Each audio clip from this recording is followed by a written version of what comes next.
Hello friends, this is Dr. Chandrakant, your clinical nutritionist, dietitian and general physician. Today we are discussing about fever and the role of diet in cases of fever. Generally, fevers are of three types: short duration fever, intermittent fever and the chronic fever. Short duration fever like are in cold, flus, typhoid are the short duration fevers. Intermittent fevers are like in cases of malaria, and the chronic fevers are like the tuberculosis infection, HIV/AIDS infections are the chronic fevers. What are the metabolic changes occurs in cases of the fever?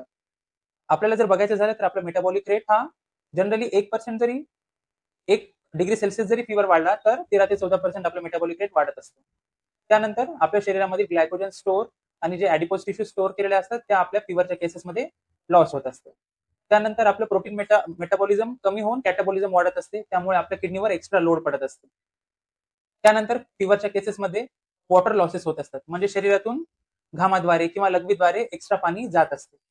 त्यामुळे पाणी extra जास्त गेल्यामुळे आपल्या शरीरातील sodium आणि potassium नावाचे क्षार देखील कमी होत असतात. Then what is the effect of infection on the metabolism?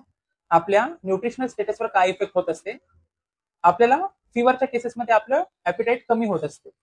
ॲपिटाईट म्हणजे आपली भूक लागण्याची क्षमता कमी होत असते. त्याचं नेमकं कारण की आपल्या प्लाझ्मा मधील मायक्रोन्यूट्रियंट्स कमी होत असतात. स्पेशली आपलं झिंक कमी झाल्यामुळे आपल्याला भूक कमी लागते. त्यानंतर आपलं ऍब्झॉर्प्शनचा जो रेट आहे तो देखील कमी होत असतं, म्हणजे फॅट, प्रोटीन, कार्बोहायड्रेट किंवा विटॅमिन्स, मिनरल्स हे ऍब्झॉर्ब होण्याची क्षमता कमी होते, कारण आपले इंटेक कमी असते, पण आपलं मेटाबॉलिक रेट हा वाढलेला असतो. त्यानंतर इन्क्रीज्ड मेटाबॉलिक रेट आणि त्यानंतर ड्रग न्यूट्रिशन इंटरॅक्शन, म्हणजे बऱ्याच वेळेस आपल्याला फीवर झाला तर आपण अँटीबायोटिक, अँटीपायरेटिक असे ड्रग्ज घेत असतो. त्यामुळे आपलं जे मेटाबॉलिझम किंवा आपलं न्यूट्रिशनल स्टेटस आहे ते कमी होते आणि आपली इम्युनिटी देखील कमी होते. त्यानंतर what is the diet indication in cases of the fever? आता आपल्याला फीवर आला असेल तर आपण आपलं मेटाबॉलिक रेट वाढलेला आहे, त्यामुळं होईल तेवढं जास्त खाण्याचा प्रयत्न करायला पाहिजे आणि साधं खायला पाहिजे. त्यानंतर प्रोटीन इंटेक वाढवलं पाहिजे. आपलं प्रोटीन लॉस होत आहे फीवरच्या केसेसमध्ये, प्रोटीन कॅटाबॉलिझम होत असल्यामुळे प्रोटीन इंटेक वाढवला पाहिजे. त्यानंतर कार्बोहायड्रेट आपण बघितलं जसं की कार्बोहायड्रेट ग्लायकोजन स्टोअर कमी होत आहे, तर आपलं कार्बोहायड्रेटचं प्रमाण देखील आपण वाढवलं पाहिजे. फॅट, ॲडिपोज टिश्यू लॉस होत असतात, तरी देखील आपण तळलेले किंवा फॅटी पदार्थ खाणं थोडंसं कमीच ठेवलं पाहिजे इन केसेस ऑफ फीवर. त्यानंतर मिनरल्स, आपण बघितलं की पाणी जसं लॉस झालं त्याद्वारे सोडियम पोटॅशियम देखील लॉस होत आहे, त्यामुळं आपल्या खाण्यामध्ये सोडियम पोटॅशियम आणि इतर मिनरल्सचा आपण समावेश केला पाहिजे.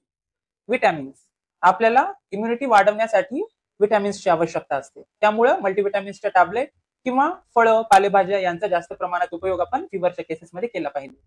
त्यानंतर पाणी, शरीरातील पाण्याचं प्रमाण कमी झालेलं असते घामाद्वारे, लघवीद्वारे, त्यामुळं पाण्याचं प्रमाण आपण जास्त ठेवलं पाहिजे. 2.5 ते 3 लिटर पाणी आपण फीवरच्या केसेसमध्ये घेतलंच पाहिजे. त्यामुळं आपलं इन्फेक्शन कमी होण्यासाठी मदत होईल आणि डिहायड्रेशन होणार नाही. या पद्धतीने आपण बॅलन्स्ड डाएट घेऊन फीवर पासून वाचू शकतो आणि झालेला फीवर आटोक्यात आणू शकतो. धन्यवाद.